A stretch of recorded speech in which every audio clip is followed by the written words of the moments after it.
Oke, saya mulai share screen. Oh, bentar. Saya kirim materi dulu. Drive your komputer. Bentar. Ini makul apa sih? Farmasetika. Teori. Serbuk.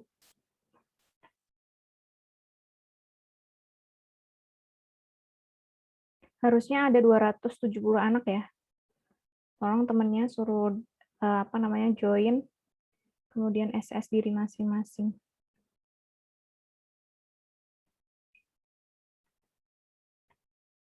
Oke, di situ sudah saya share materinya mengenai serbuk. Saya mulai. Oke, sudah di-record. Nanti recordingnya bisa kalian lihat. Insya Allah sih akan saya saya upload di YouTube, jadi bisa kalian dengarkan lagi kuliah pada hari ini. Assalamualaikum warahmatullahi wabarakatuh. Waalaikumsalam warahmatullahi wabarakatuh. Waalaikumsalam warahmatullahi wabarakatuh. Waalaikumsalam warahmatullahi wabarakatuh. Terima kasih sudah hadir pada sore hari ini. Kalau dengan saya itu farmasetika dasar itu kalau UTS ada 4 kali dengan saya. Kemudian 1 kali dengan Bu Anissa, 1 kali dengan Bu Pram. Nah, salah satunya insya Allah pasti saya live. Untuk pertemuan yang UTS, karena minggu depannya lagi, minggu depan itu kan jatahnya saya. Nah, minggu depannya lagi yang pertemuan ke-7 itu adalah ke dosen masing-masing. Misalkan Anda kelas 1D dengan Bu Anissa. Berarti 2 minggu lagi sebelum UTS itu Anda bertemunya dengan Bu Anissa. Yang Bu Pram juga gitu.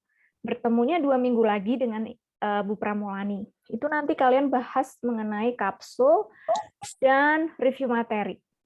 Tapi kalau yang kelas saya review materinya silakan Anda review sendiri, lihat-lihat video yang sudah saya share. Kemudian untuk kapsul kemungkinannya nggak live ya kuliahnya ya, menggunakan video. Sampai sini paham ya semuanya ya? Paham? PJ paham ya? Paham, Bu. Oke, ada yang ingin ditanyakan dulu nggak? Yang perjalanan nggak apa-apa, silahkan Anda SS diri kalian sendiri, nanti submit absennya sesuai dengan harinya. Tolong di-mute. Maybe yang nggak di-mute, tolong langsung di-mute ya, Matt ya. Siap, Bu. Oke, pada sore hari ini kita akan belajar mengenai serbuk. Serbuk itu di farmasetika, yang dari SMA nggak mungkin baru, apa sih? Kok ada serbuk, ada 2 di farmasi. Kalian tenang saja, dulu saya saya juga dari SMA. Waktu saya belajar tentang farmasetika itu juga susah banget. Belajarnya itu pasti melebihi teman-teman yang dari SMK Farmasi. Kenapa? Karena mereka udah belajar 3 tahun. Sedangkan kalian nih yang dari SMA kan baru banget nih mendengar. Apa sih ini kayak gitu. Nah, serbuk di farmasetika itu ada 2, pulvis dan pulveres. Tolong diingat-ingat ini sampai kalian nanti apoteker, kuliah apoteker, kemudian lulus apoteker, kalian harus tahu bedanya apa. Kalau pulvis, ini kok nggak ada pennya ya? Di mana ya? Bentar, saya cari dulu. Nih. Kalau pulvis, yang harus diingat-ingat di kepala kalian itu adalah gampangannya itu bedak tabur. Udah, paham ya? Pulvis itu bedak tabur. Nah, kalau pulveres itu adalah puyer. Kamu tahu puyer misalkan pasti pernah lihat ya. Anak kecil kan belum bisa mengkonsumsi tablet. Dia dapatnya itu apa? Dapatnya itu adalah sediaan puyer. Paham kan sampai sini? Halo, paham nggak? Paham, Bu. Oke. Paham. Ini adalah dasar. Tolong diingat-ingat ya, jangan kebalik. pulvis itu bedak, yang paling gampang bedak tabur, namanya kalau pulveres itu adalah puyer. Puyer yang buat anak-anak. Gampangannya tuh kayak gitu, ingat-ingatnya di otak kalian biar kalian itu ingat terus kayak gitu. Nggak apa-apa, kalian off cam sekarang nggak apa-apa. Saya juga off cam aja deh, karena sinyalnya buruk banget.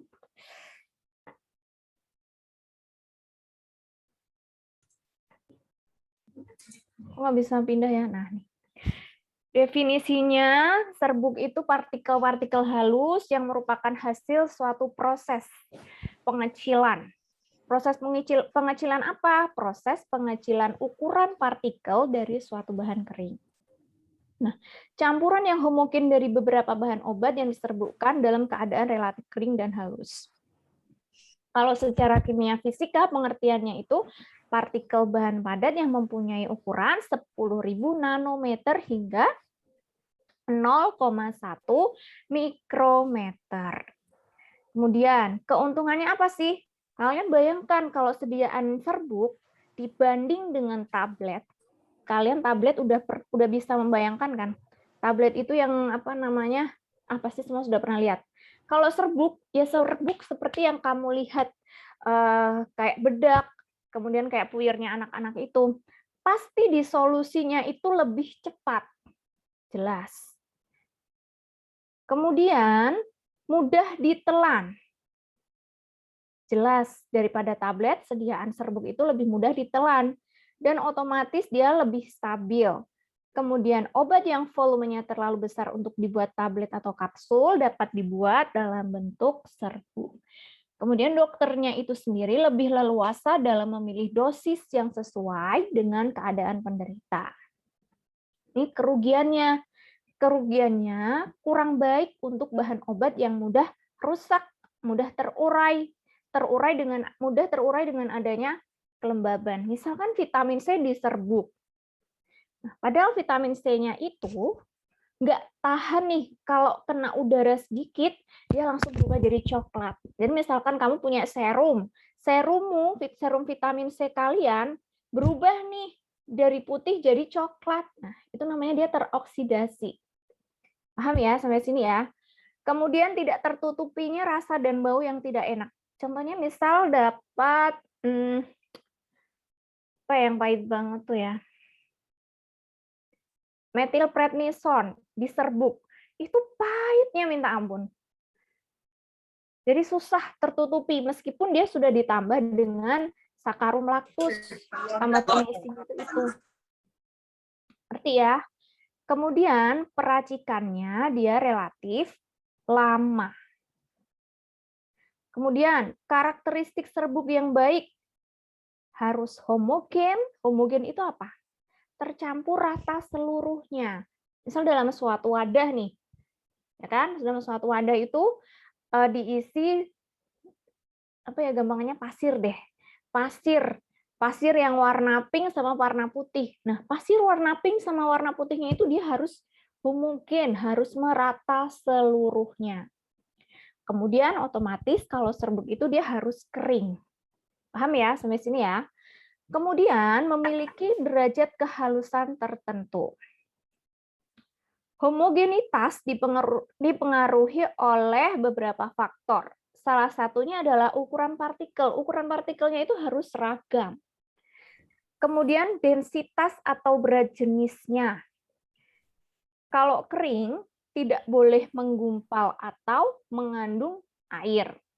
Ini parameter untuk homogen. Ya, ukuran partikel seragam, densitas atau berat jenisnya itu harus seragam, kemudian kering. Keringnya itu bagaimana? Dia tidak boleh menggumpal atau mengandung air. Kemudian derajat kehalusan. Derajat kehalusan dinyatakan dengan 1 atau 2 nomor dari pengayak yang digunakan. Kalau 1 nomor berarti bagaimana? Semua serbuk itu dapat melewati pengayak pada nomor tersebut. Kalau 2 nomor, semua serbuk dapat melewati pengayak dengan nomor terendah dan tidak lebih dari 40%-nya melewati pengayak dengan nomor tinggi. Misalkan nomor serbuk gini deh.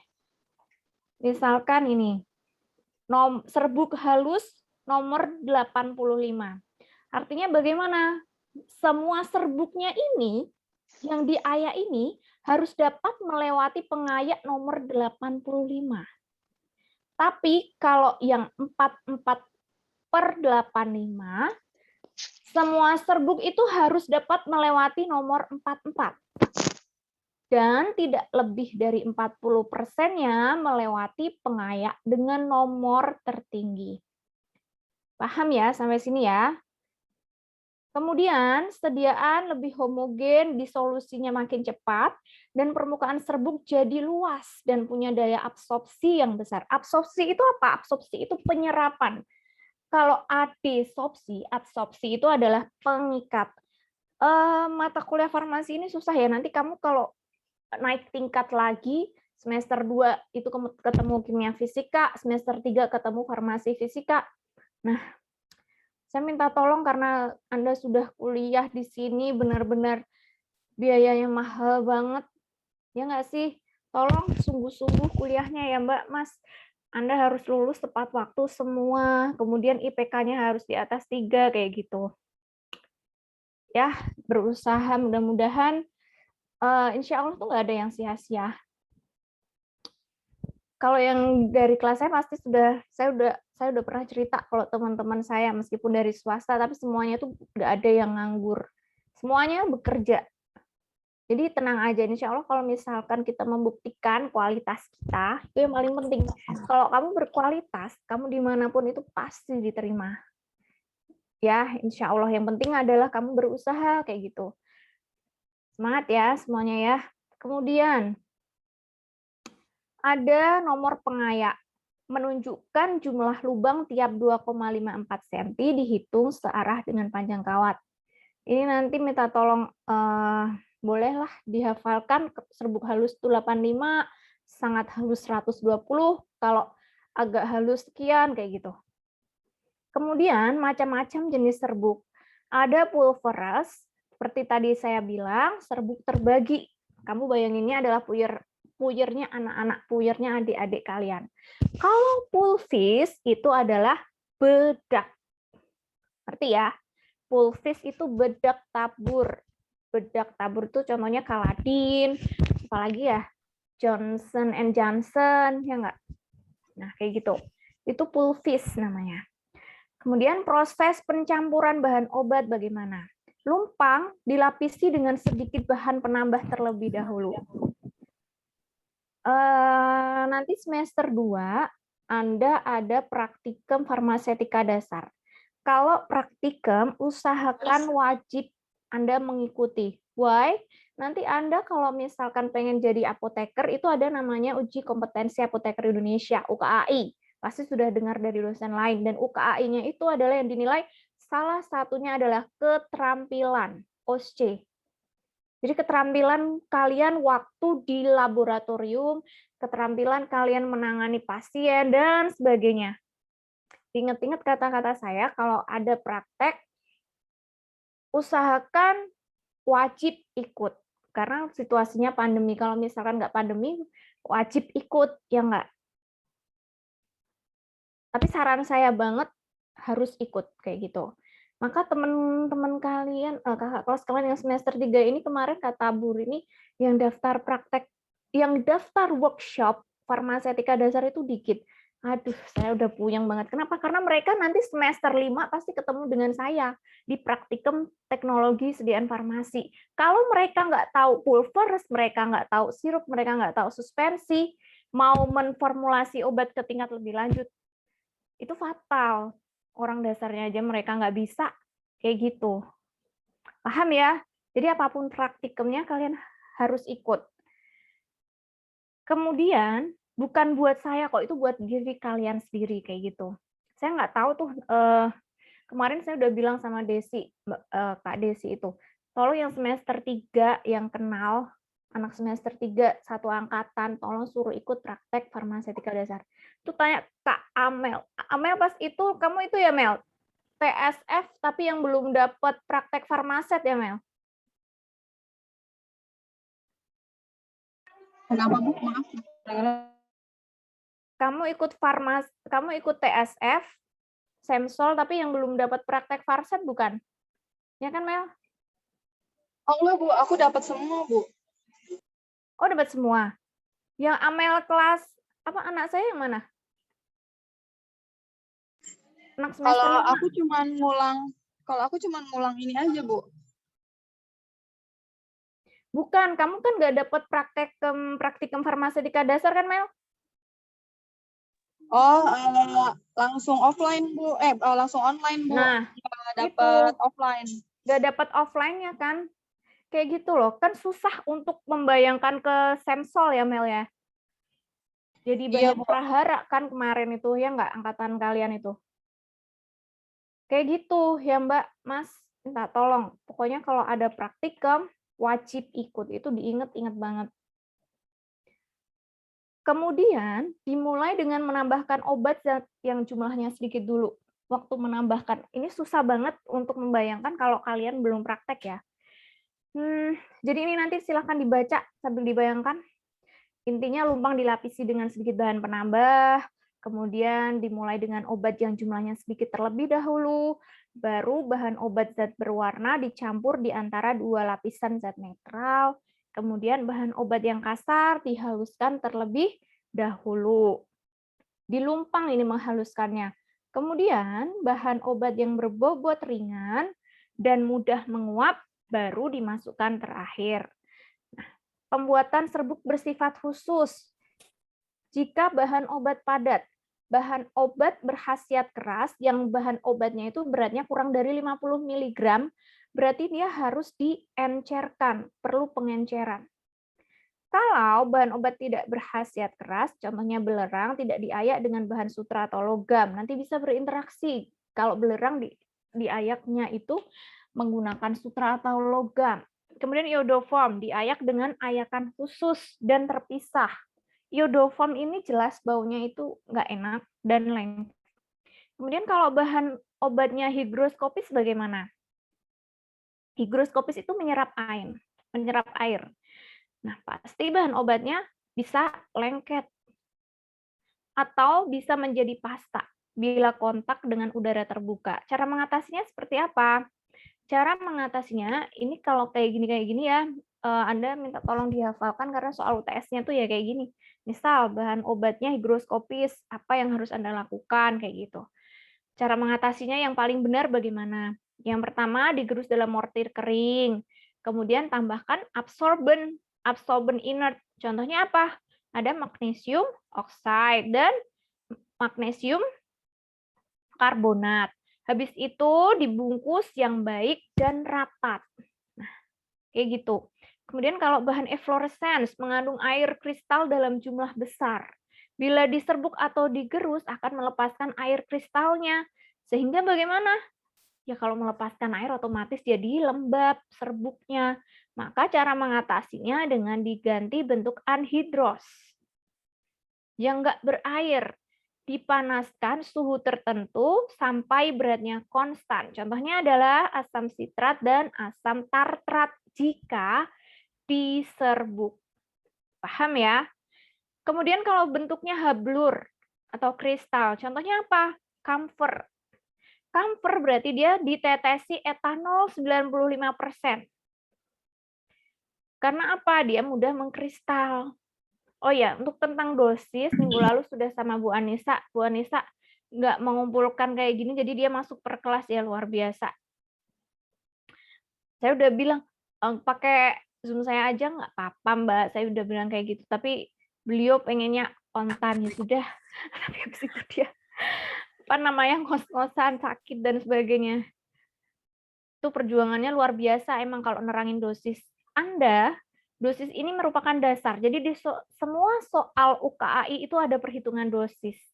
Jadi Mbak Mas, tolong yang perhitungan-perhitungan, kamu itu cara belajarnya adalah ketika ada soal ditutup nih, caranya, kamu mengerjakan sendiri tanpa melihat contekan caranya. Kalau kamu bisa mengerjakan sendiri berarti kamu bisa. Kalau enggak berarti nggak bisa. Kayak gitu. Jangan membohongi diri kalian sendiri. Dosis ini sangat penting Bu Anissa udah menerangkan seperti itu, Anda harus berlatih sendiri di rumah. Paham ya? Kemudian, kalau asam salisilat, blurnya asam salisilat itu kristal. Dia ringan, mudah berterbangan, maka perlu ditetesi apa? Etanol, tambahkan zat tambah. Baru ditambahkan zat tambahan. Kemudian, jika asam benzoat, naftol, stalol, timol, campuran mudah mencair, seperti cara penanganannya itu seperti dengan asam salisilat, yaitu perlu ditambahkan ditetesi etanol atau baru ditambahkan zat tambahan lainnya kayak gitu. Intinya kalau bentuknya hablur atau kristal, kamu harus tahu bahannya itu apa saja, ya. Baru ditambahkan etanol 95%. Terbentuk campuran eutektik. Campuran bahan-bahan yang pada suhu tertentu menjadi basah. Contohnya adalah ketika mentol ketemu camphor, ya, itu pasti akan membentuk cairan. Itu namanya titik eutektik. Campuran bahan-bahan yang pada suhu tertentu menjadi basah. Ini saya udah ngomong ya. Udah banyak bocoran di UTS loh nih yang saya omongin ini. Contohnya mentol camphor. Cara mengatasinya bagaimana? Ditambahkan absorben. Contoh absorben tadi apa saja? Magnesium oxide, magnesium karbonat. Masing-masing bahan dicampur dengan absorben. Absorben itu penyerapnya, baru digabung. Ya. Kemudian diberikan terpisah, tapi diberi keterangan keduanya diminum bersama. Kemudian dibiarkan terbentuk eutektiknya terlebih dahulu. Contohnya misal mentol ketemu camphor. Udah campur aja dulu biar dia ketemu mencair. Kayak gitu. Baru ditambahkan bahan absorbennya kayak gitu. Kemudian jika bahan obatnya itu setengah padat. Contohnya apa? Ekstrak kental. Berarti ekstrak kental beladon, ekstrak beladon. Bahan obat dalam caranya itu bahan obat di dalam mortir hangat. Lumpang, kalau yang belum tahu lumpang tuh kayak gimana ya? Silahkan Anda searching lumpang. Nah, sambil bayangkan, baru dilarutkan dengan pelarut yang sesuai. Tambahkan pengering inert. Pengering inert tadi apa?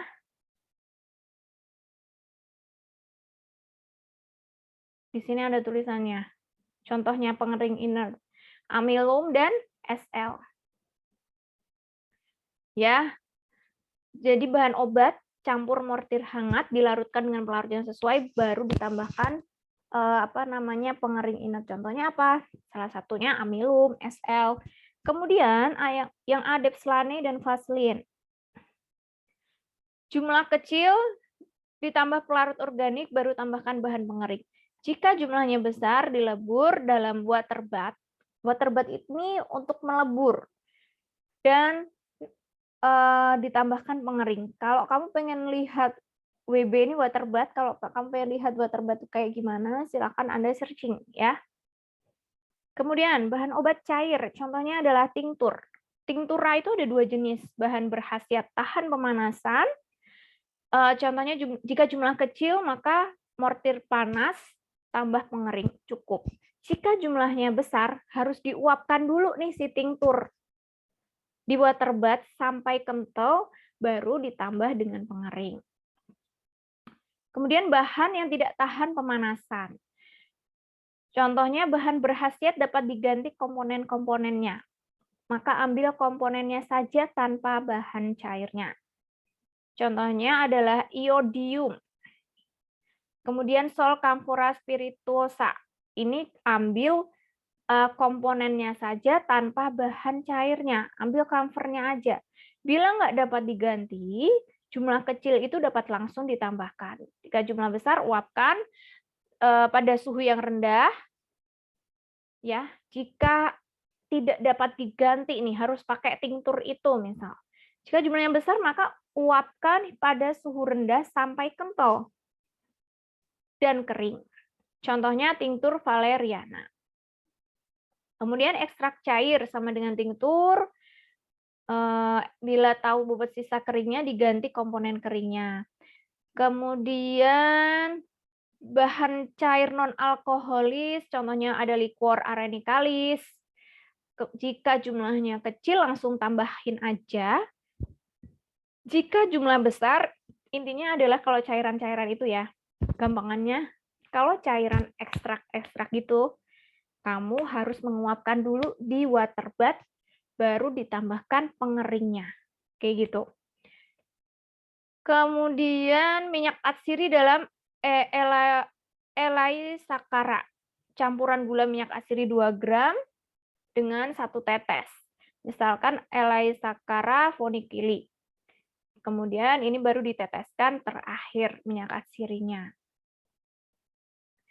Kemudian ada penambahan tablet dalam serbuk. Bila ada zat aktif saja, maka Anda mengambilnya zat aktif saja. Tapi kan kalau penambahan puyer itu sekarang udah jarang banget zat aktifnya doang. Pasti nih, sekarang itu campurnya adalah tablet, campur tablet, kayak gitu. Ya, bila tidak ada, tablet digerus terlebih dahulu. Baru campur dengan serbuk lain. Tidak perlu diayak ya. Jadi semuanya itu harus harus halus. Terlalu lama jika harus diayak kayak gitu.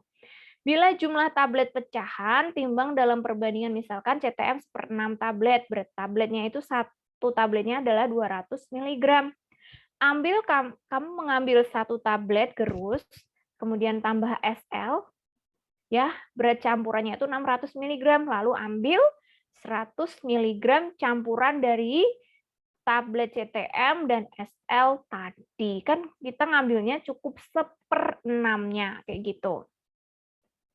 Kemudian proses pembagian serbuk. Anda ketika membagi serbuk, itu pembagiannya tuh secara visual. Nanti kalau kamu praktek farset, kamu diajari juga cara bungkus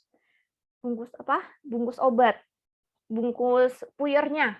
Pakai kertas perkamen seperti apa, membaginya itu seperti apa, itu semua ada tekniknya. Makanya saya bilang, kalau Anda nggak mengikuti praktek farmasetika, padahal kamu ngambil farmasi, aduh, wassalamualaikum, kayak gitu. Kemudian untuk di farmasi ini,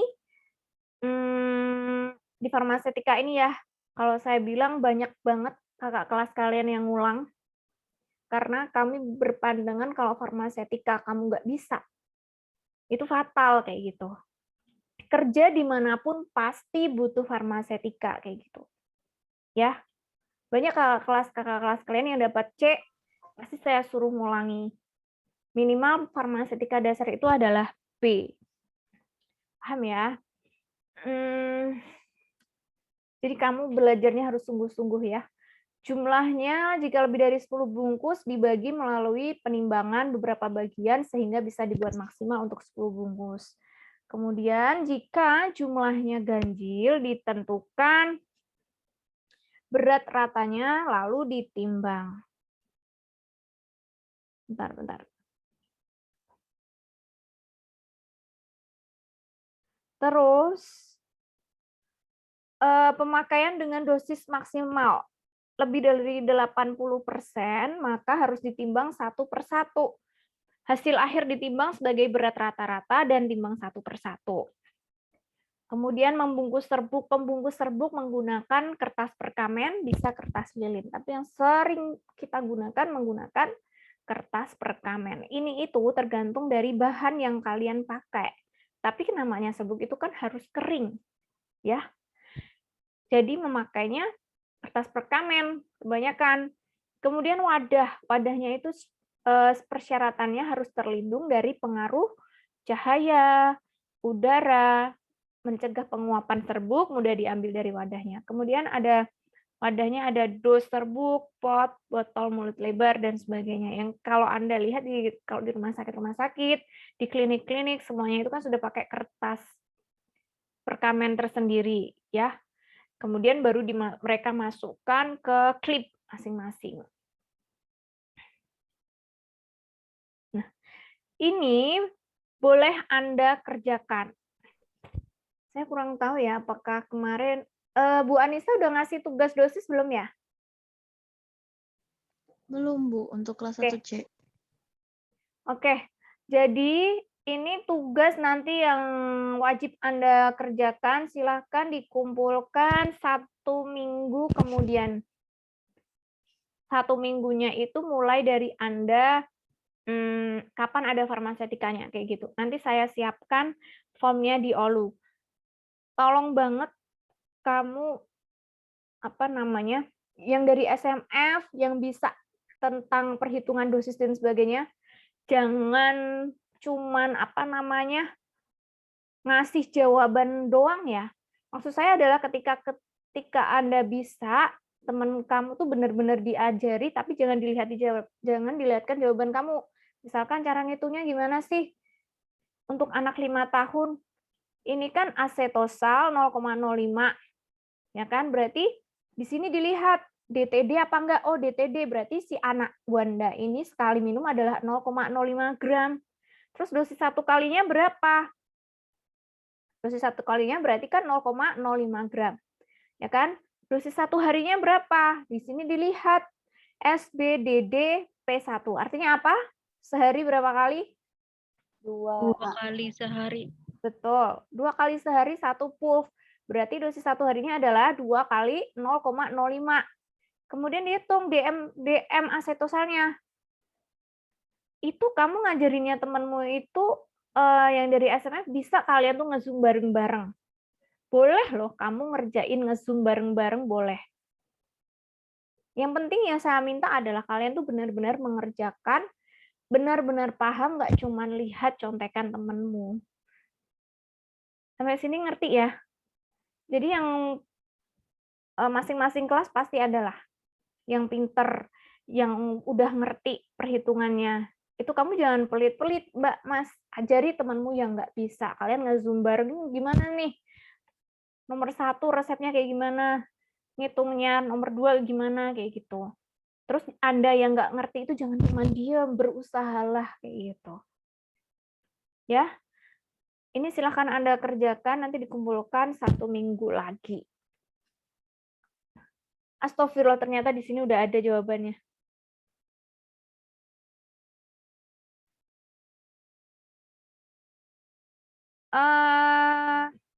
Nanti silakan Anda pelajari deh, ternyata sudah ada jawabannya.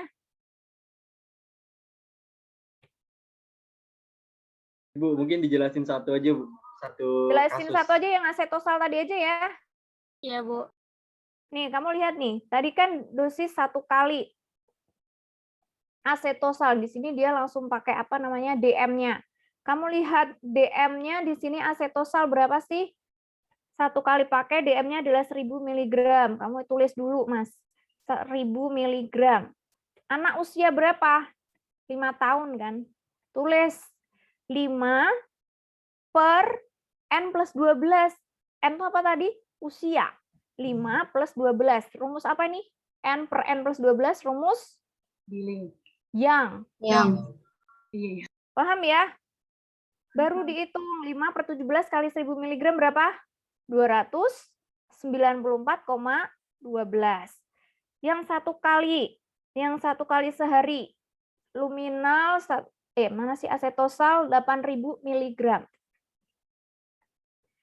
5 sama dengan yang tadi usianya 5 tahun per 5 plus 12. Kalikan 8000 mg. Dapat dari mana sih, Bu? 8000 dari sini. Ini itu di mana sih? Kamu dapat DM dari mana nih? Kayak gini. Tadi farmakope. Edisi berapa? Farmakope 3. Edisi 3, Mbak. Punya nggak semuanya? Alhamdulillah punya. Punya, Bu. Ya nggak Iya, punya, Bu. kalau fotokopi yang bagian belakangnya yang dosis itu. Ya. Dulu saya kayak gitu juga kok. Kalian tenang aja. Saya harus belajar dosis tuh benar-benar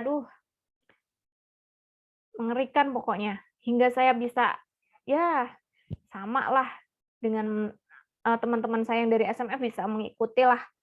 Malah bisa dibilang sama kayak gitu. Ini DM dewasa di farmakope 8000 mg, itu pasti diketahui. Jadi dosis maksimal 1 kali untuk Wanda usia 5 tahun, 1 kalinya adalah asetosalnya itu 294,12. Kemudian dosis 1 harinya 5/17 kali 8.000 mg sama dengan 2.352,94 mg. Kemudian apalagi? Perhitungan persen TM. TM itu kepanjangan apa sih? Takaran Maksimum. Maksimum. Bu Anissa udah nerangin kan kemarin pasti? Nah, Udah, Bu.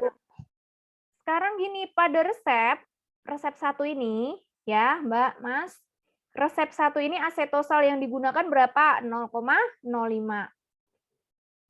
0,05 gram. Sama dengan berapa miligram 0,05 gram itu? 50 mg.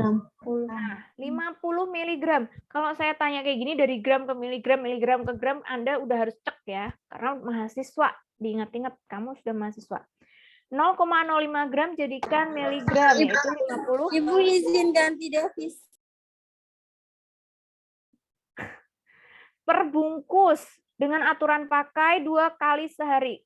Ya kan tadi SBDD P1 sehari. Sorry, bukan sehari. 2 kali sehari, 1 bungkus puyer. Ya kan? Dosisnya kan itu. Maka dosis asetosal untuk 1 kali pakainya itu adalah 50 mg. Seperti yang tadi saya bilang. Coba dong, katanya mau jadi anak farmasi. Tolong di-mute. Kemudian dosis 1 kali harinya adalah 2 kali 50 mg. 2 dari mana, Bu? 2 itu dari resep. Tadi signanya adalah SBDDP1. B itu 2. Kalau T berarti berapa T itu? 3. 3. STDD berarti 3. 3 kali 50 mg. 50 mg-nya dari mana? Dari resep. Pemakaian Betul. sekali. Dari resep asetosalnya ini. Saya paham banget. Buat kalian yang dari SMA ini susah. Maka, tolong Anda kerjakan ini tanpa melihat slide berikutnya. Kalau kamu bisa ya mengerjakan ini tanpa lihat slide berikutnya, oke, good. Berarti kamu bisa. Intinya itu, jangan bohongin diri kalian sendiri. Oke ya, paham ya? Kemudian persen TM-nya bagaimana? Persen TM sama dengan dosis pada resep. Dosis pada resep berarti tadi berapa? Untuk yang 1 kali pakai, dosis pada resep 50 mg dibagi dosis maksimal. Dosis maksimalnya tadi berapa? 294,12 mg. Paham kan ini dapat dari mana? Dari perhitungan di farmakope dikonversi ke umur. Sama dengan kali 100, jangan lupa karena persen sama dengan 16,99%. Jadi dia tidak melebihi takaran maksimal. Yang 1 kali, yang sehari, bagaimana Bu? Yang 1 hari 100 mg. 100 mg dapat dari mana? Dari 2 kali 50 mg. Betul. Terus 2.352 dapat dari mana? Dari sediaan yang tadi. Dari sediaan dosis. Sediaan dosis yang dari mana? Yang 1 kali hari. Dapat dari mana? Yang dari perhitungan umur bukan, Bu? Betul, dari konversi umur. Ya, diingat-ingat, yang bawah pasti dari konversi umur. Konversi umurnya itu lihatnya dari farmakope. Paham ya? Diingat-ingat, tolong. Terus kali 100 sama dengan 4,25%. Soal-soal seperti ini, kalau kalian tahu, sampai UKAI itu masih keluar, Mbak, Mas. Mau nggak mau kalian harus bisa. Ya. Kalau kalian berusaha pasti bisa. Untuk selanjutnya silahkan Anda pahami sendiri. Kemudian penimbangan bahan. Resep 1. Bobot 1 bungkusnya itu usul 200 mg. Asetosalnya tadi 0,05 gram dikalikan 15. 15 dapat dari mana? Dari permintaan. Betul, dari permintaan resep 15. Mana nih? 0,05 gram kali 15 sama dengan 0,75 gram sama dengan 750 miligram. Sekarang luminalnya. Luminalnya itu 0,01 gram. 0,01 gram dapat dari mana? Resep. Mana di Tadi sini? itu dikalikan 15. 15 dapat dari mana? Resep yang diminta. Betul. Kemudian dikalikan. Jangan lupa, ini kan gram. Gram Anda cukup menuliskan G, bukan GR. GR itu sama dengan Greek. Paham ya? Jadi cukup G. Jadikan miligram. Jadinya 150 miligram. Sehingga SL yang dibutuhkan berapa? 200 miligram dikurangi berapa nih? 50 miligram ditambah 10 miligram sama dengan 140 miligram kali 15 sama dengan 2100 miligram. Bentar. Pengenceran perlu dilakukan. Nah, pengenceran perlu dilakukan jika jumlah bahan yang ditimbangnya itu adalah kurang dari 50 mg. Misalkan luminal yang diperlukan untuk resep 1 untuk 15 bungkus itu adalah 40 mg. Tapi kan di sini kita kan nggak perlu mengencerkan, ya nggak sih? Paham kan sampai sini? Nggak perlu mengencerkan, kenapa? Karena 150 mg. Jika luminalnya dalam resepnya itu ketemunya nggak 150 mg, tapi dia 40 mg, ya, maka kan 40 mg kurang dari 50 mg nggak? Kurang, Bu. Nah, sehingga penimbangan bahannya menjadi berapa? Asetosalnya 50 mg. Kok ini asetosal ya? Bentar. Benar, Bu. Kan kita ngencerinnya bukan asetosal, ngencerinnya kan kita luminal. Salah ya, di sini ya. Luminalnya berarti kamu nimbangnya 50 mg. SL-nya adalah 250 mg. Totalnya dulu berapa? 50 luminal tambah SL berapa? 300 mg. 300 mg. Yang diambil berapa? 40 mg, ya kan? Maka 40 dibagi 50. Ntar saya ganti sekalian deh. Saya discard. Saya ganti sekalian di sini. Aduh, kok nggak bisa ya? Ternyata ini. Ini asetosalnya ini maksudnya adalah luminal. Ini nanti tolong kalian tandai ya. Gimana caranya ya? Enaknya ya. Nggak bisa diedit soalnya nih.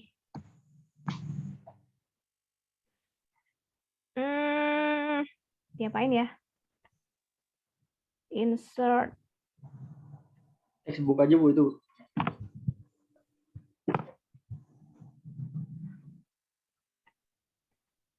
Ini saya edit teks deh.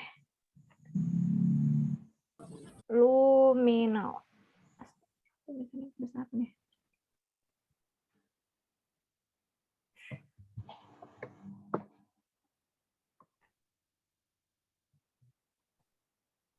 Nah, ntar. Udah kelihatan ya? Sudah, Bu. Oke, lanjut nih. Luminalnya kan tadi dimisalkan 40 mg.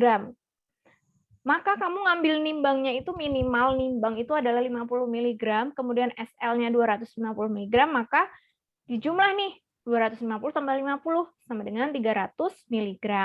Yang diambil itu perhitungannya seperti apa? Perhitungannya adalah 40 mg yang dibutuhkan dibagi 50 mg. 50 mg itu yang ditimbang. Paham ya? Kalikan 300 mg from dari mana 300? Dari total. Betul, dari total SL dan luminal. Ngerti ya? Sama dengan 240 mg. Kemudian sisa pengencerannya seperti apa? Sisa pengenceran berarti 300 dikurangi 240 kurangi 60 300 mg yang diambil 240 mg. Jadi sama dengan berapa? 60 mg. Ini salah lagi nih. Nulisnya bentar. Stop share. Stop dong.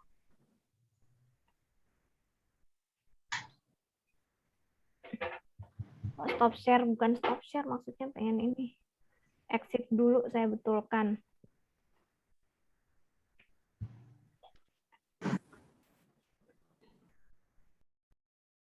Waduh, kok screen sharing has stop ya?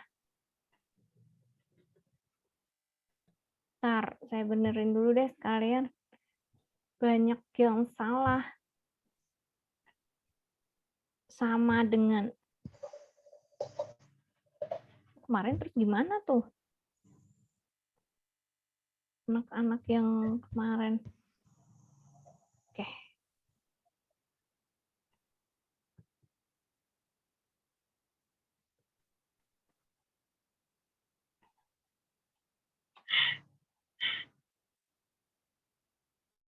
Oke, udah kelihatan belum? Udah ya? Sudah, Bu.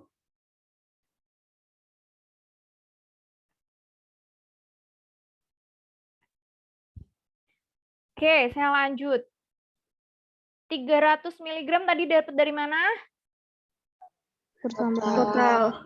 Tuh, dikurangi 240. 240 dari mana? Yang diambil. Maka sisa pengencerannya itu adalah 60 mg. Nah, sisa pengencerannya itu kamu kamu bungkus, dilaporkan juga ke apoteker yang bertanggung jawab kayak gitu. Kemudian tadi penimbangan bahannya asetosal di sini ditimbangnya adalah 750 mg, ya kan? Kemudian luminalnya adalah 240 mg.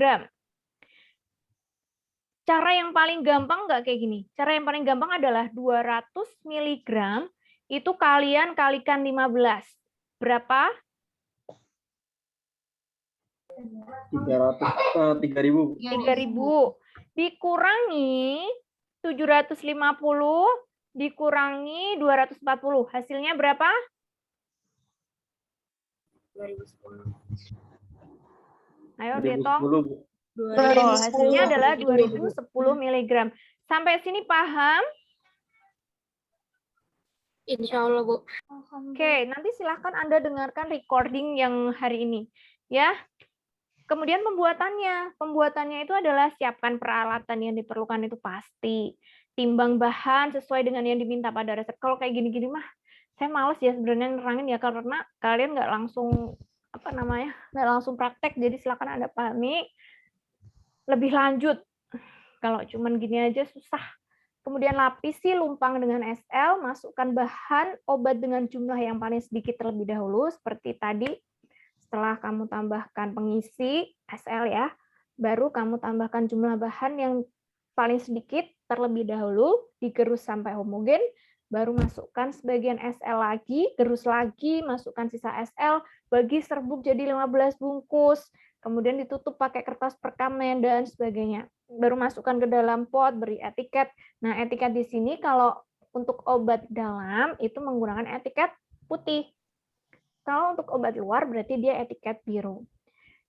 Injeksi dia ikut etiket biru, ya, diingat-ingat. Kemudian serahkan kepada pasien disertai pemberian informasi yang diperlukan pasien. Ini kayaknya soal yang harus dikerjakan, berarti Anda silahkan kerjakan soal yang ini. Ya. Kayaknya belum ada jawabannya deh.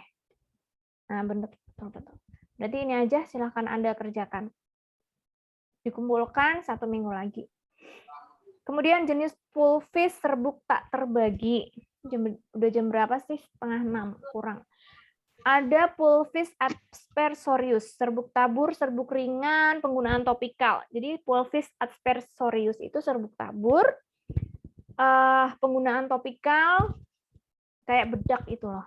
Kemudian perlu wadah khusus berlubang di atasnya. Kalian kalau lihat Kaladin kan atasnya pasti dia ada lubangnya kayak gitu kan. Kemudian melewati ayakan 100, bebas dari mikroorganisme seperti Clostridium tetani, Bacillus anthracis, kemudian harus steril, kering, dan sebagainya. Kemudian tidak boleh untuk luka terbuka.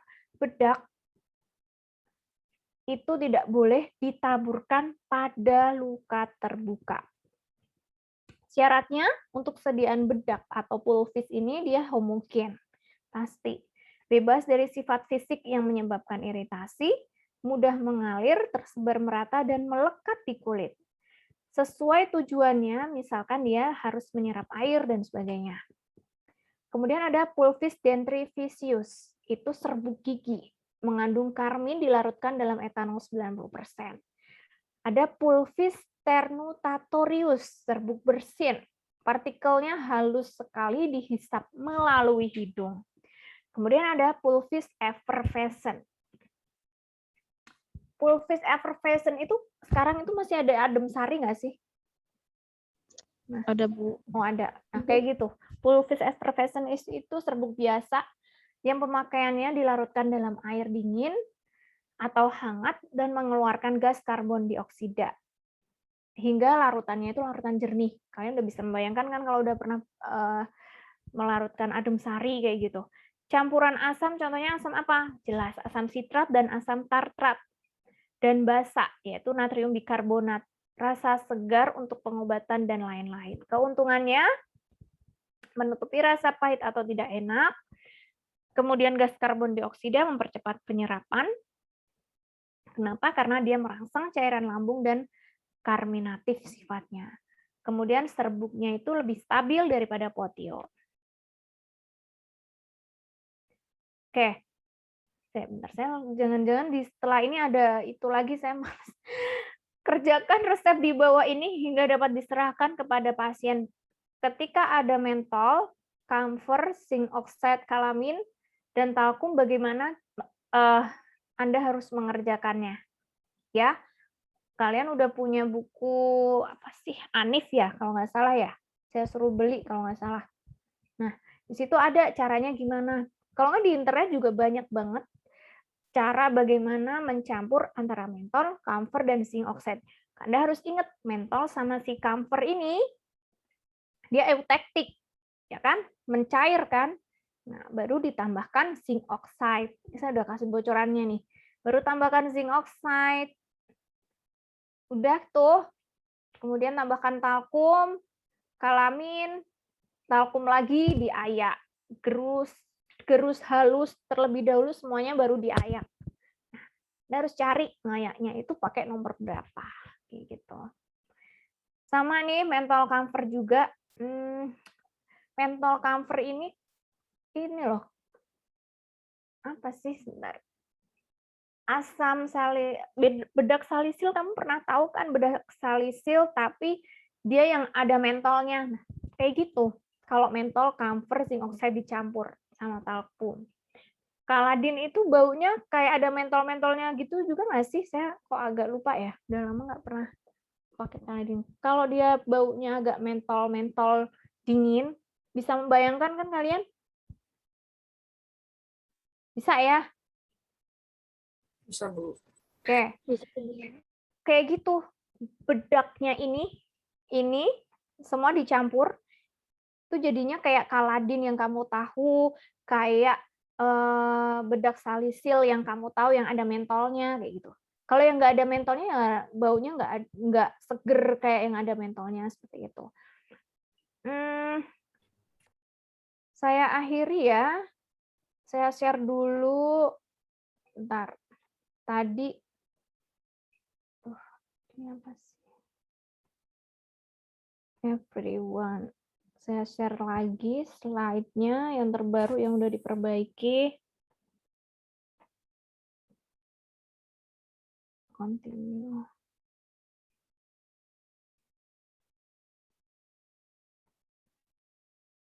Discover.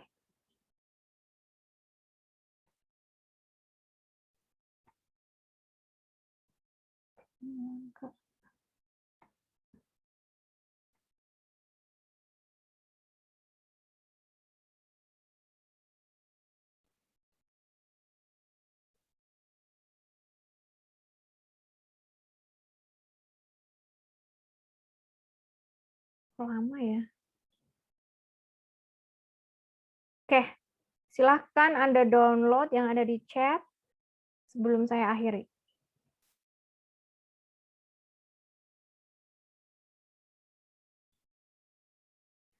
Udah ya, saya akhiri. Semoga bermanfaat. Silahkan Anda belajar sebentar lagi UTS.